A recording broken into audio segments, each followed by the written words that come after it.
बारामती सुनेत्रा पवार यांचे डमी उमेदवार म्हणून अजित पवार उमेदवारी अर्ज दाखल करणार आहेत। बारामतीचा महायुतीचा नेमका उमेदवार नक्की कोण आहे असा सवाल रोहित पवार यांनी केलाय।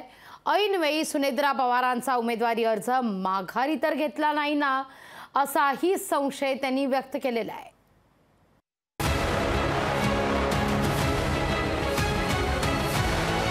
बारामती सुनेत्रा पवारांचे अजितदादा डमी उमेदवार। दिल्लीच्या आदेशानं अजितदादा उतरणार रिंगणात। विरोधकांच्या आरोपानं नव्या चर्चेला उधाण। बारामतीतून सुनेत्रा पवार लोकसभा निवडणूक लढतायत हे जगजाहीर आहे। 18 एप्रिलला त्या उमेदवारी अर्जही दाखल करणार आहेत। त्यांच्या उमेदवारी अर्जासोबत अजित पवारांचा डमी अर्ज असणार आहे। अजित पवार डमी अर्ज भरणार असल्यानं बारामतीत वेगळ्या चर्चेला उधाण आलंय। या चर्चेला विरोधकांनीही हवा दिली आहे। रोहित पवारांनी डमी उमेदवारीवरून अजित पवारांना टोला लगावलाय। दिल्लीचे आदेश आल्यास सुनेत्रा काकींचा उमेदवारी अर्ज मागे घेतला जाऊ शकतो असा दावा रोहित पवार यांनी केलाय। साहेबांच्या मार्गदर्शनाखाली काम करत असताना अजितदादा आदेश देत होते। आज त्यांना दिल्लीचा आदेश ऐकावा लागतो।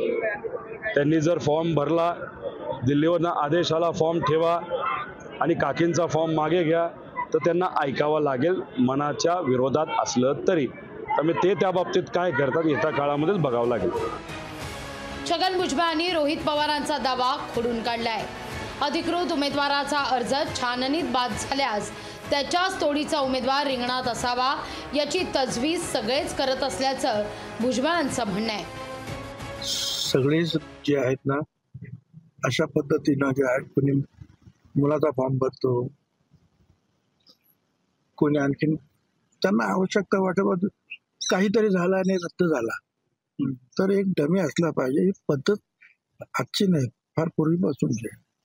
मी सुद्धा ज्या वेळेला फॉर्म भरतो कोणाचा तरी डमी म्हणून भरतो।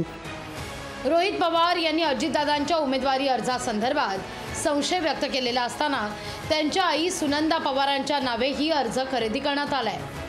सुप्रिया पवार यांच्या उमेदवारी संदर्भात काही प्रश्न निर्माण झाल्यास पर्यायी उमेदवार म्हणून या सुनंदा पवारांच्या अर्जाकडे पाहिलं जात आहे। त्यामुळे अजितदादांच्या डमी अर्जावरून नुसताच संशय कल्लोळ निर्माण करण्याचा उद्देश तर नाही ना अशी शंका घेतली जाते। धाराशिवहून ओंकार कुलकर्णीसह महेश महाले, लोकशाही मराठी, नाशिक।